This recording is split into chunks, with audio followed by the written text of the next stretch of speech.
Halo teman-teman, kembali lagi di podcast Night in Tokyo, sebuah podcast yang melahirkan perspektif baru tentang Jepang dari cerita-cerita kehidupan orang-orang Indonesia di Jepang. Dibawakan oleh gua, Aiman, host Night in Tokyo.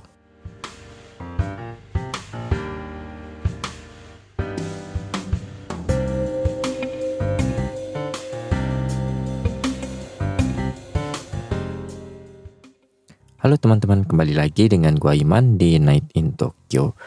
Gimana teman-teman kabarnya semingguan ini? Semoga teman-teman tetap sehat, tetap baik-baik aja, tetap lancar semuanya. Kerjaannya, yang studinya juga, dan tetap lancar juga rezekinya teman-teman. Untuk episode Jepang minggu ini teman-teman, gua bakal seperti biasa, gua bakal membacakan komen-komen kalian atau jawaban-jawaban dari pertanyaan yang ada di Spotify yang teman-teman menjawab atau yang teman-teman komen di situ, dan ada beberapa komen-komen yang nantinya gue akan bahas juga yang biasa ada di Instagram Night in Tokyo teman-teman. Jadi kalau teman-teman pernah komen di Instagram Night in Tokyo terus memang kayaknya menarik untuk dibahas tapi jarang gue balas, biasanya karena gue pengen menjelaskan ini secara lebih komprehensif ya di podcast. Jadi nggak gue balas di komen itu kadang-kadang karena susah juga, mungkin karena topiknya terlalu rumit atau jawabannya terlalu kompleks dan lain-lain begitu. Dan ya kita masuk pada jawaban pertama dari pertanyaan di episode 13 yang bareng Cindy yang membahas sewa dan beli properti di Jepang.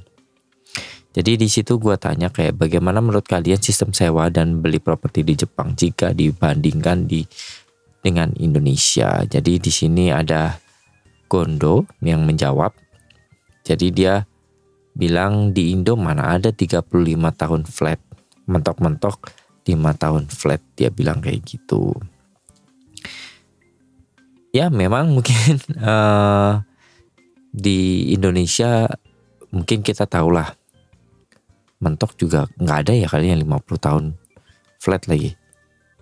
Adanya mungkin kemungkinan maksimal 10 tahun nggak sih? Gue juga kurang tahu ya teman-teman. Kalau di Indonesia sistem loan atau cicilan KPR rumah itu seperti apa dan lain-lain. Tapi yang jelas di Indonesia. Tapi yang jelas di Jepang itu umumnya kalau orang yang mau nyicil rumah, KPR rumah di Jepang itu adalah flat 35 tahun teman-teman. Dan itu ketika gue tanya Cindy, terus gue lihat nonton video-video juga di YouTube, kebanyakan kalau kita punya PR atau permanent resident ataupun kita adalah warga negara Jepang, itu dapat rate-nya juga rendah teman-teman, hampir 0%. Yang dimana kalau di sini, kalau di podcast ini yang bareng Cindy itu kan dapat ya sekitar berapa persen ya? 2 atau 4 lupa, sekitar gitulah. 2, kayaknya 2% dah. Kayak gitu. Karena dia belum PR teman-teman, jadi dia masih visa kerja biasa di Jepang. Jadi dia belum PR, makanya dapatnya segitu. Tapi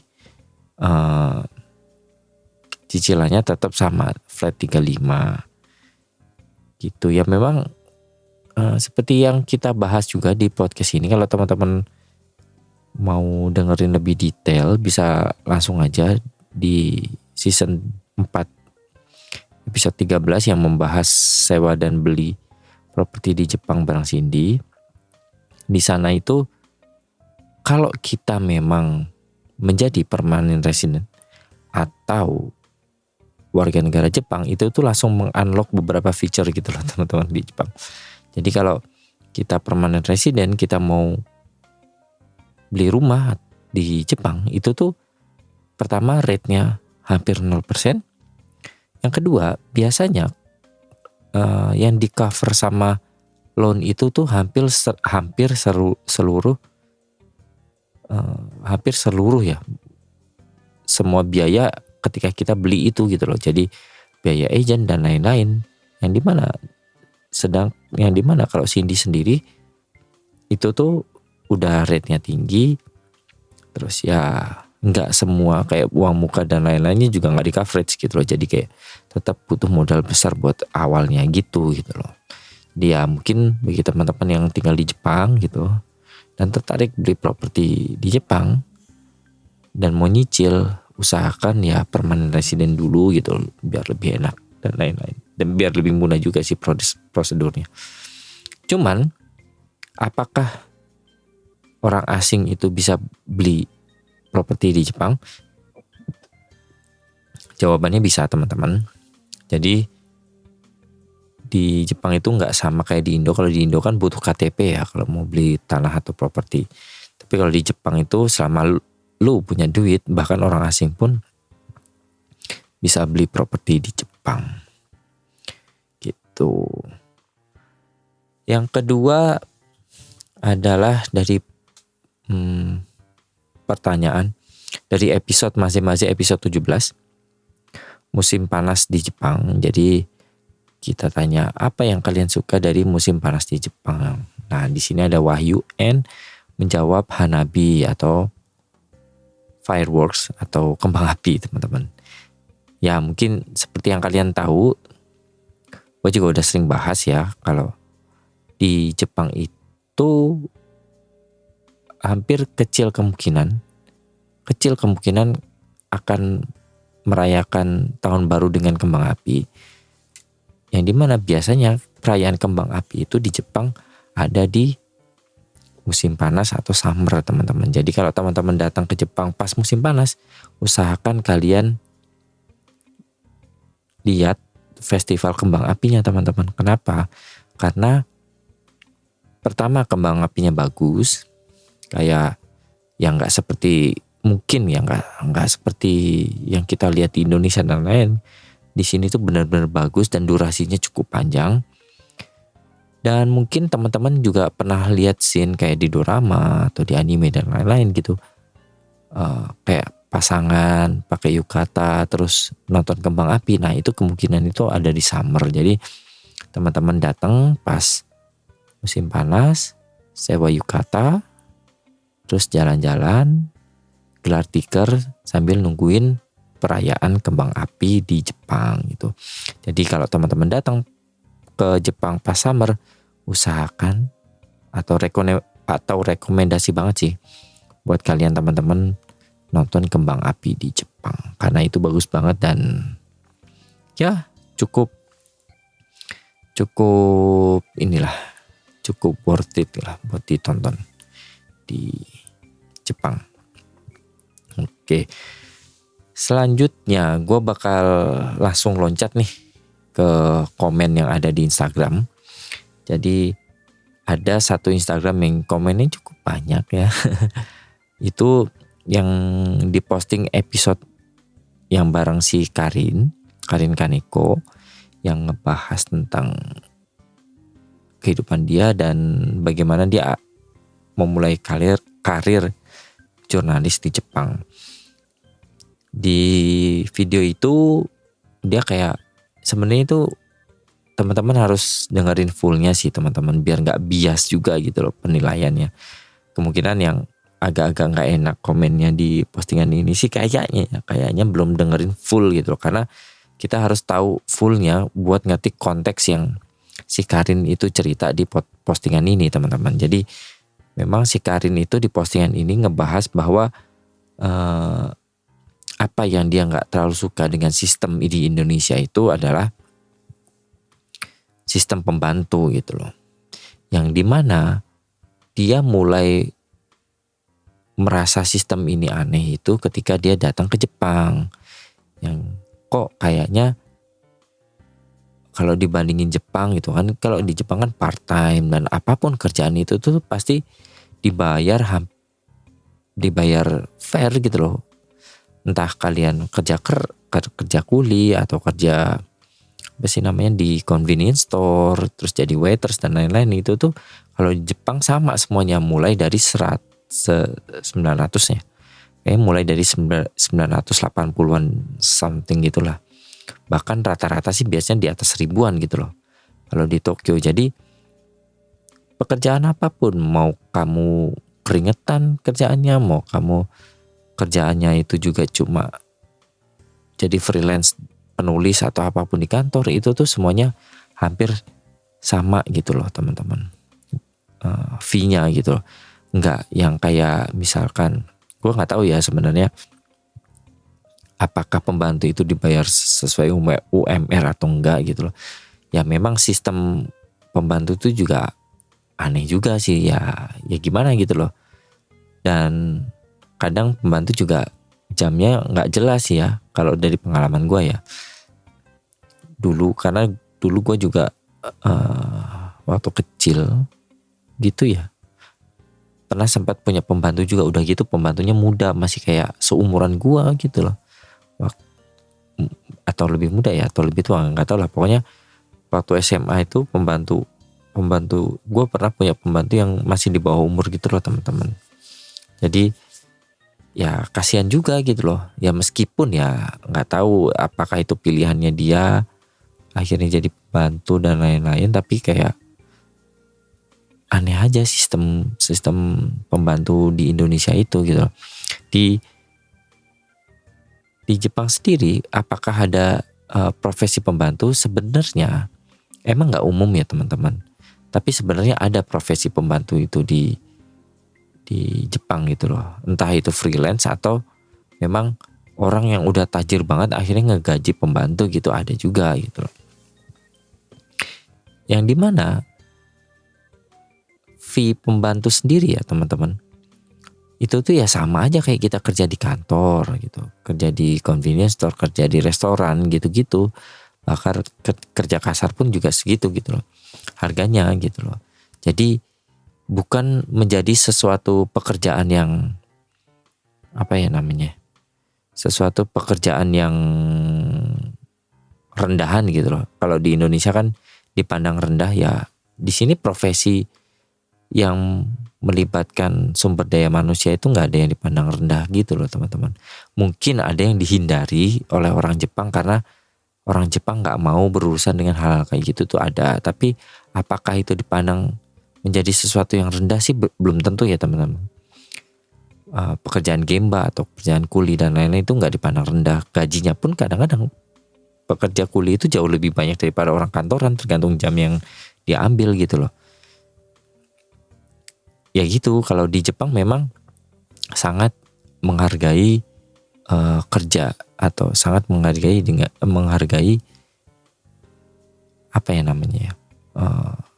pekerja lah. Jadi membayar tenaga orang itu tuh sangat menghargai kalau di Jepang kayak gitu. Bahkan kemarin beberapa waktu yang lalu ngobrol bareng adiknya. Jadi Karin ini punya adik namanya Yumi. Di episode itu tuh pun dia pernah ceritakan kalau dia pernah baito jadi babysitter gitu loh. Yang dimana pekerjaan babysitter itu jauh lebih besar daripada kerjaan gua dulu baito di kafe teman-teman. Gajinya, karena ya bagi orang Jepang menjaga anak, ngurus anak itu tuh hal yang sangat diapresiasi gitu loh. Bukan sesuatu hal yang mudah gitu, makanya gajinya juga besar gitu loh. Dan ya gitu, apakah itu sama atau sebanding dengan pekerjaan babysitter yang di Indonesia? Apalagi di Indonesia kadang-kadang nginep di rumah juga ya kan kayak gitu.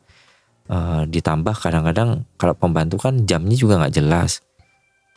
Bisa jadi tengah malam majikannya suruh beli sesuatu di luar, akhirnya tidurnya malam dan udah pasti harus bangun lebih cepat daripada majikannya karena ya gitu-gitu loh, bantuin dan lain-lain kan kayak gitu.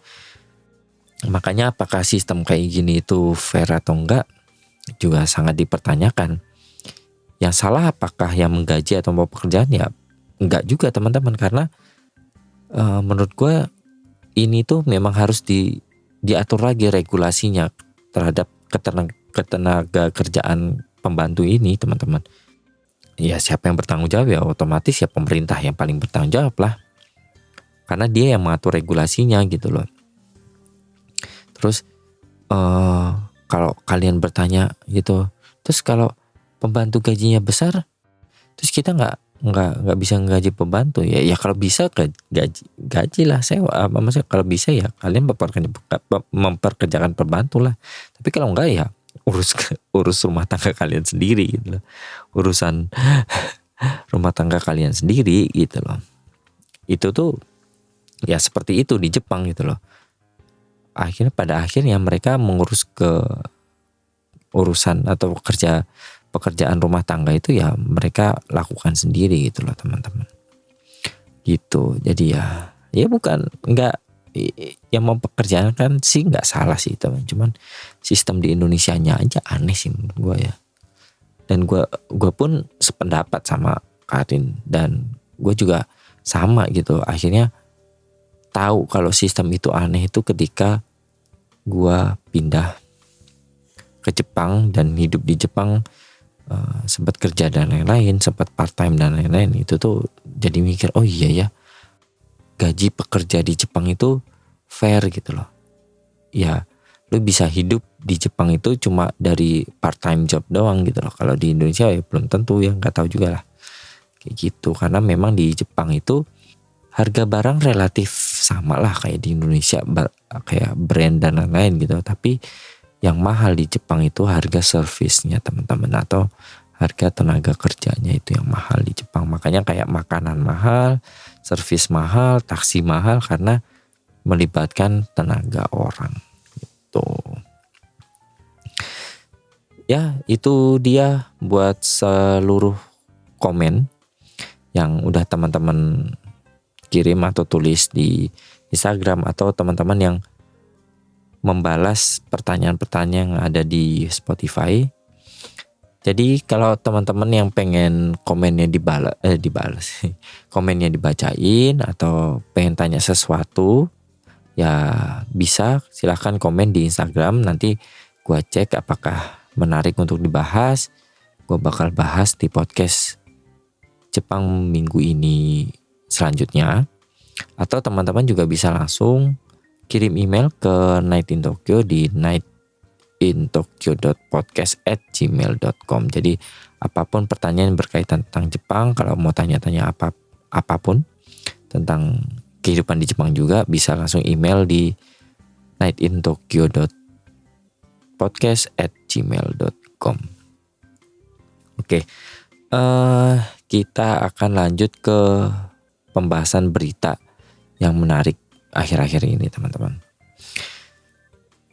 Jadi kemarin beberapa bulan lalu itu ada apa ya istilahnya, ada gedung atau tower atau tempat entertainment baru di daerah Kabukicho. Di sana ada isekai, ada restoran, ada VR, ada hotel dan lain-lain. Itu semuanya ada di sana. Menarik lah pokoknya tempatnya. Dan menariknya lagi di tempat itu tuh toiletnya cukup cukup menjadi berita lah di mana-mana. Yang di mana toiletnya tuh terbagi 3. Jadi ada toilet laki-laki, ada toilet perempuan, dan ada toilet genderless kalau orang Jepang bilang, atau non-biner atau non-gender non-binary atau non-binary atau apalagi ya, gender neutral gitu loh, gender neutral. Nah itu tuh ada di tower itu. Yang dimana menariknya beberapa minggu akhir ini tuh ada yang berubah di toilet gender neutral atau genderless itu. Rupanya yang tadinya itu kalian kayak banyak biliknya gitu. Jadi ya laki-laki dan perempuan itu akan mengantri di deretan yang sama itu berbarengan gitu. Yang dimana nanti masuk satu-satu ke toilet yang udah kosong dan lain-lain kayak gitu. Rupanya ya nggak tahu ya, orang Jepang mungkin masih belum familiar dengan kayak gitu. Bahkan mungkin ya ada cewek-cewek yang nggak nyaman gitu ke toilet, tiba-tiba ada laki ada laki-laki di barisan itu gitu. Dan mungkin ada juga yang nggak nyaman dengan kondisi kayak gitu ya, bukan berarti semuanya bilang nggak suka ya, tapi ya mungkin ada beberapa orang yang nggak nyaman, dan orang Jepang cenderung rese juga karena kalau masalah komplain dan lain-lain gitu loh.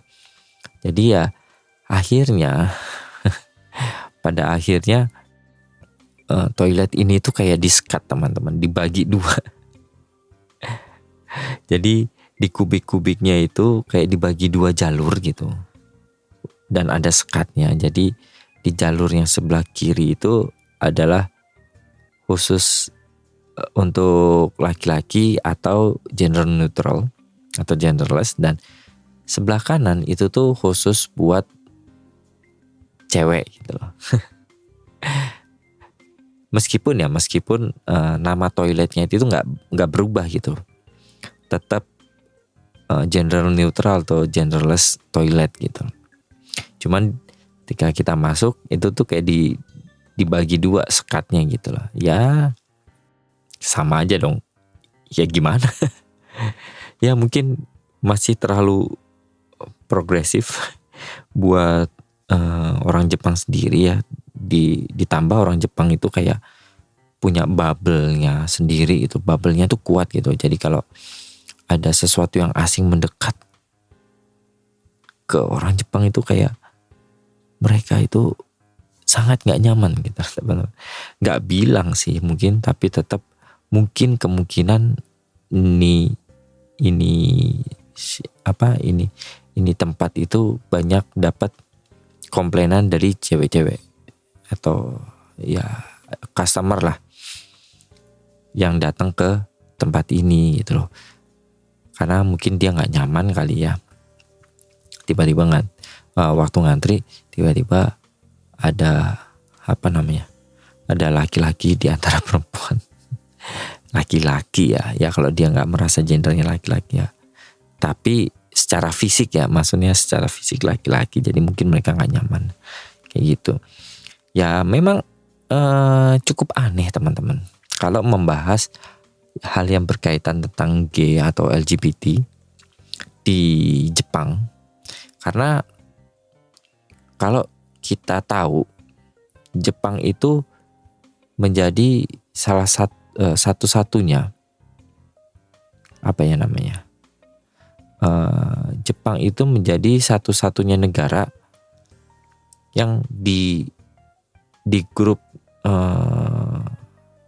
di grup 7 negara besar di dunia itu yang belum melegalkan pernikahan sesama jenis gitu loh di Jepang gitu. Yang dimana beberapa bulan lalu sempat ada berita, mungkin teman-teman pun tahu gitu loh, apalagi waktu itu diberitakan kembali oleh Japanese Station, sumber berita Jepang ya bagi orang-orang Indonesia itu Japanese Station, yang dimana Jepang itu menolak akhirnya ya, maksudnya di parlemennya atau mungkin DPR-nya lah gitulah, menolak untuk melegalkan pernikahan sesama jenis gitu di Jepang.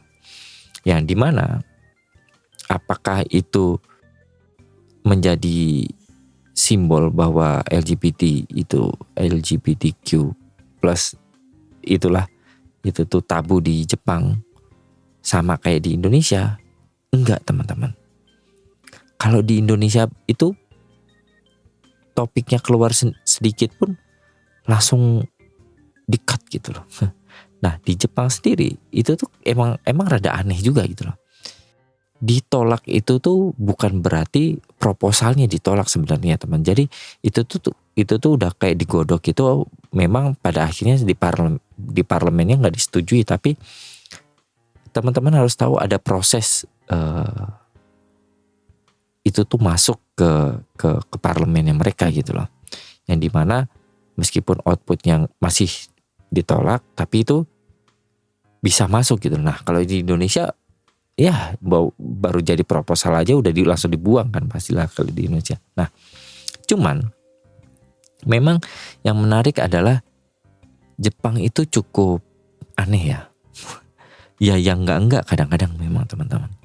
Jadi ditolaknya pernikahan sesama jenis itu apakah menjadi sebuah simbol penolakan terhadap LGBTQ di Jepang? Enggak juga teman-teman. Kenapa? Karena gue sendiri ya, dari pengalaman gue pribadi itu, gue itu kan banyak mendesain dari reportnya perusahaan-perusahaan besar di Jepang gitu loh. Yang dimana kalau kalian lihat di bagian ESG, environment, social, dan government itu, atau enggak ada di bagian khusus kayak di DNI kalau nggak salah, diversity and inclusion. Jadi di situ tuh selalu ada satu spot di mana perusahaan itu tuh menerima LGBTQ atau recognize LGBTQ, atau udah menjadi sebuah awareness di perusahaan itu bahwa dia memperkerjakan atau menerima LGBTQ. Dan mungkin ada dapat simbolnya atau apa, atau udah terdaftar dan lain-lain. Itu tuh hampir di seluruh perusahaan yang reportnya gue kerjain atau desainin selalu ada logo-logo itu gitu loh, dimana mereka itu sangat open dan udah mulai sangat progresif di perusahaan itu. Perkara sebenarnya di situ ada orang gay yang kerja dan lain-lain, gue juga nggak tahu ya teman-teman ya. Tapi ya sebenarnya udah seterbuka itu orang Jepang dengan LGBTQ gitu loh. Meskipun belum melegalkan pernikahan sesama jenis ya, karena bagi orang Jepang itu tuh kayak beda ini gitu loh. Karena itu kan menyangkut hukum kan, mungkin orang-orang parlemennya juga masih orang-orang tua gitu juga. Tapi Jepang sendiri itu sangat sangat mengaplikasi sila kelima kita teman-teman. Keadilan sosial bagi seluruh rakyat Jepang. Jadi itu ingin mengakomodir semua, tapi masih gak mau menghancurkan prinsipnya mereka gitu. Jadi gitu, yang dimana akhirnya ya sebagai hak hidup tiap individu siapapun Anda itu di Jepang itu diberikan. Cuman pada hal yang berhubungan dengan prinsip dan law atau hukum itu tuh kayak masih alot gitu loh di Jepang. Meskipun ya lu gak bakal digangguin sih kayaknya di Jepang, kayak ya santai-santai aja gitu. Mereka juga gak peduli lu agamanya apa, lu orientasi seksualnya atau apa gitu. Di Jepang tuh ya cukup, gak tahu ya apakah mereka sebenarnya ngejudge dari belakang juga gak tahu. Tapi ya gak diagresifin lah, gak diserang lah, gak dikasarin lah. Kalau di Indonesia tuh bisa menjadi sebuah hal yang sangat kasar dan lain-lain gitu. Kalau di Jepang nggak seperti itu. Yang dimana sebenarnya teman-teman, kalau memang pernikahan sesama jenis itu belum legal di Jepang, tapi yang perlu kalian tahu teman-teman, di Tokyo. Jadi dulu gue pernah sempat baca berita, di sebuah berita di salah satu media berita Jepang. Jadi di Tokyo itu udah mulai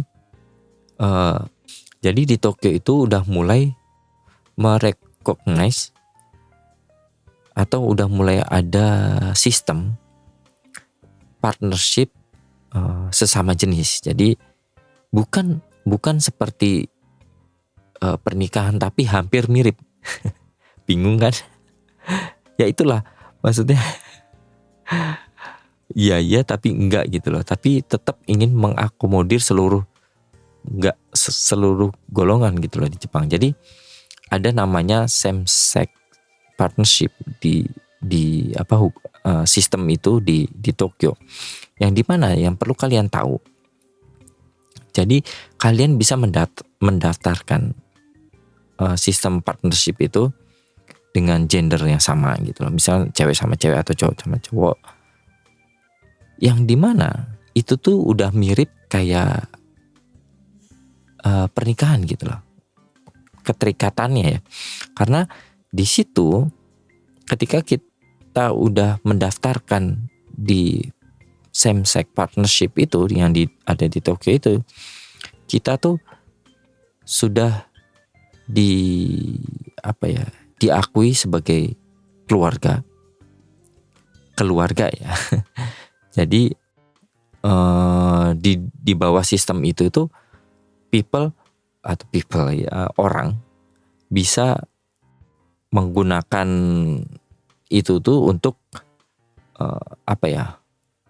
mendaftarkan di ini apa sih namanya, kan kalau di Indonesia ada kakak. Nah, itu di kakaknya tuh bisa didaftarkan, teman-teman.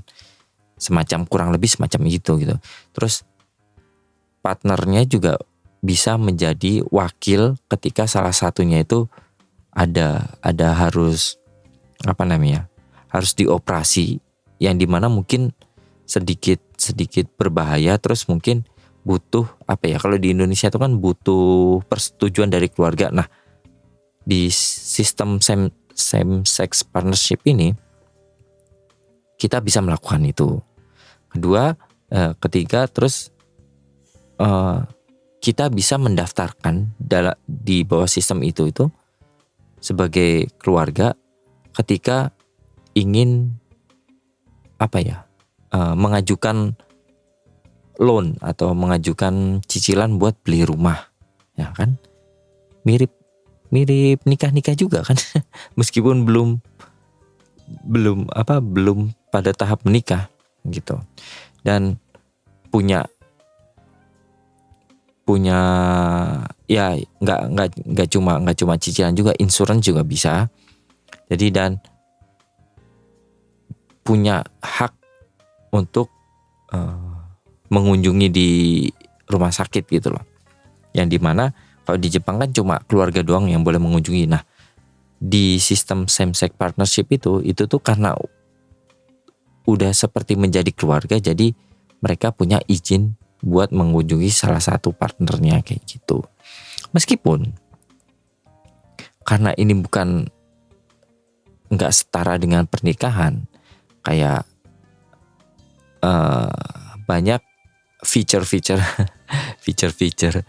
yang orang dapatkan ketika menikah itu mereka nggak bisa dapat gitu. Misalkan pengurangan teks dan lain-lain ya, kayak gitu tuh nggak bisa gitu, karena belum setara dengan pernikahan, tapi udah setara menjadi keluarga gitu. Jadi intinya sistem itu tuh menjadikan dua orang itu menjadi satu keluarga gitu loh, teman-teman. Meskipun nggak di bawah sebuah pernikahan, tapi jadi keluarga gitu, intinya kayak gitu. Nah, kalau teman-teman pengen membaca beritanya jauh lebih lanjut, kalian bisa carilah di internet. Memang bahasa Inggris ya. Jadi artikel yang gue bacakan ini itu tuh dari The Japan Times. Jadi di situ judulnya Tokyo Begin Recognition of Same-Sex Partnership. Jadi cari aja di Google, nanti baca aja detailnya seperti apa tuh kayak gitu. Nah, ya itulah seperti itulah bagaimana orang Jepang itu memandang LGBTQ gitu di society Jepang ini gitu loh. Nggak sama dengan Indonesia, tapi ya belum se open di Eropa atau di Amerika gitu. Bahkan Taiwan pun kita bisa menikah sesama jenis di Taiwan gitu. Jepang belum kayak gitu. Meskipun ya tetap aja sila kelima Indonesia tetap diterapkan di Jepang, yaitu keadilan sosial bagi seluruh rakyat Jepang. Perkara lu agamanya apa, orientasi seksnya apa, lu siapa, itu tetap mendapatkan hak yang sama di Jepang. Ya, Jepang nih emang kadang-kadang kalau dipikir-pikir sedikit sosialis gitu deh sistemnya ya. Ekonominya enggak, sistem kependudukan, sistem itunya tuh sedikit sosialis sih menurut gua. gitu. Ya, mungkin itu aja teman-teman buat episode Jepang minggu ini. Jadi jangan lupa seperti biasa follow juga Instagram Night in Tokyo di night.in.tokyo. Di sana biasanya gue bakal berbagi informasi yang berkaitan tentang Jepang atau yang berkaitan tentang podcast ini teman-teman. Dan teman-teman juga bisa langsung kunjungi di website Night in Tokyo di www.nightintokyo.com. Di sana ada blog yang gue tulis, ada foto-foto jalan-jalan juga, dan tentunya teman-teman bisa dengerin seluruh podcast mulai dari awal sampai yang paling akhir. Ini ada semua di website www.nightintokyo.com. Oke, terima kasih buat teman-teman yang udah selalu setia dengerin podcast Night in Tokyo.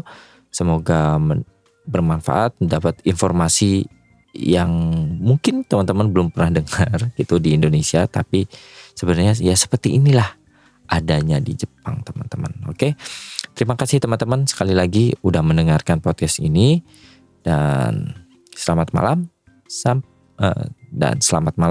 selamat beristirahat, dan sampai jumpa lagi di episode Night in Tokyo selanjutnya. Bye bye.